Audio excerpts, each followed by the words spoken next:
a video updating the backlog. Um, so the games that I beat during January, it's actually quite a few, but it's some of the more embarrassing ones that I talked about in my previous video. Um, so I went ahead and knocked them out. Some of these I don't know. I might have beaten them when I was a kid, but I don't know. So we'll go over them. So we'll start with the NES. So Super Mario Brothers. I didn't do the Duck Hunt because I don't have a CRT, but Super Mario Brothers, and I played these on the Switch just because I could play them anywhere. So I did finally beat Super Mario Brothers. I don't know if I beat it as a kid. I played the hell out of it as a kid, but it is. I know that I beat the game before using um, warp pipes, but I actually this time I played it all the way through all the worlds, all the levels. It's not really not that hard to do. It's a little difficult, um, but nothing crazy. Now this one I know I didn't beat, and that's Super Mario World 2. Um, I played this a little bit as a kid, but not as much as 1 or 3. And yeah, I played through it, and it's a solid Mario game. I know it's not really Mario; it's whatever from Japan, whatever. Everybody knows that. But it's a solid game, and I like it. And it'd be cool if they brought back something similar to that because it was unique. So that was a fun game to play through. All these are available on the Switch with the online service, and that's how I played them because I could play them, anywhere in bed or anything. Super Mario Brothers 3. I don't know if me and my dad might have beat this together. Um, we played this a lot when I was a kid, and I do remember getting really far, like maybe the sixth world, seventh world, but I don't know that we ever beat it. So I just went ahead and went through it again, and this game is just this is top notch platforming. I mean, this is probably my favorite platformer of all time. I'd probably put this above Super Mario World for me anyway. So I went ahead and played through that. That's definitely the hardest of the three, I would say, in my opinion. The last NES game that I beat is Adventures of Lolo. This is actually a pretty fun game. I didn't know a lot about it. This is one of those games I picked up when I was collecting, and I just randomly picked it up. I didn't know a lot about it. I had popped it in and played it, so I knew it was a puzzle game, but I never actually tried to beat it. And this is on the Switch Online as well. Um, and it's actually a pretty fun game. It's hard. The puzzles are like really hard towards the end. It's really hard to figure out what to do, but there's nothing you can't figure out. It's just gonna take some time. Not crazy. I think it might take me 3 or 4 hours to figure everything out. Um, but it's definitely a fun game, and if you like puzzle games, I definitely would give it a shot. It holds up pretty well. The only N64 game that I have, and this is on the Switch Online as well, is Star Fox 64. I played this as a kid at a friend's house. I never owned it, so I never really got time with this game. And this is actually the first Star Fox game that I've played and beaten now. And it's a fun game. It holds up pretty well if you like, the flight games like that. It's not like a flight sim, I wouldn't say. It's more arcadey, but it's a solid game. You can beat it pretty quick. There's different paths you can take. I did do them all.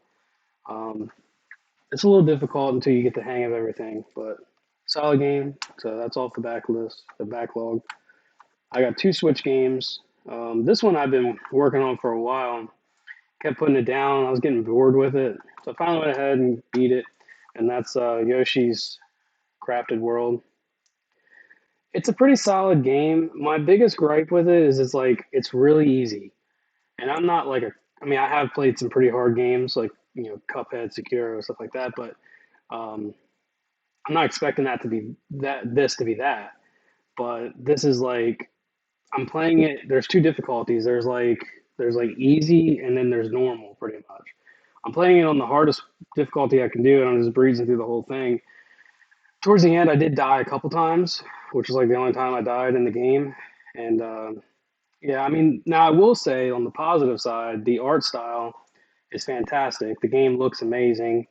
Um, I like some of the puzzle elements you have to do in the game, but it's definitely not for everybody. This is definitely a game for younger children, I would say.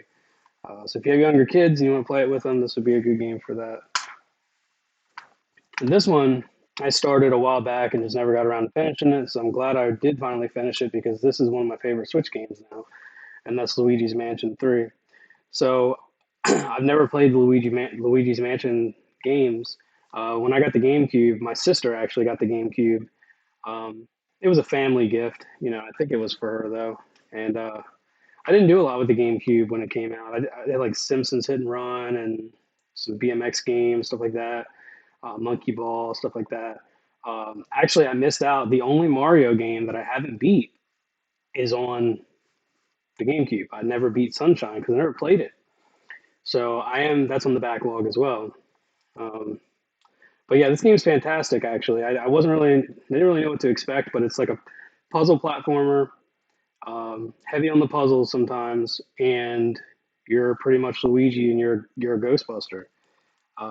It's pretty awesome. It's kind of a lengthy game for a Mario type game. It was like 17, 20 hours, something like that.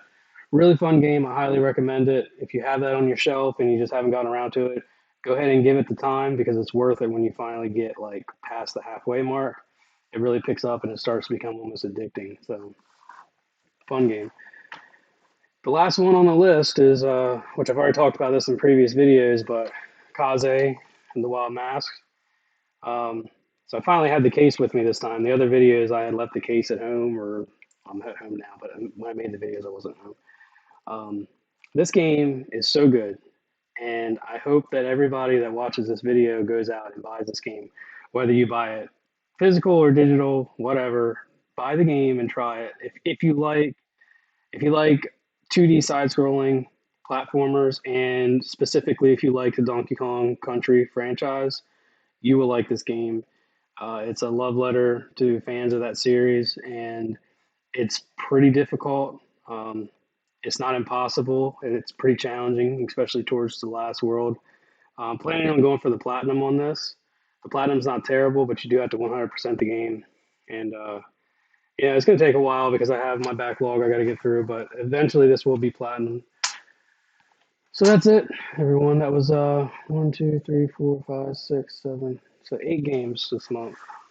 Next month should be another, hopefully, anywhere from 6 to 8. I'm trying to enjoy the games as I play them, but at the same time, I want to get through some games. I need to get this backlog worked down a little bit. So I was really excited to be able to play through those Switch games, especially Luigi's Mansion, and some of those NES games that should be a crime not to beat. Um, so yeah, if you like the video, hit the like button, subscribe, and come back for other videos. See you.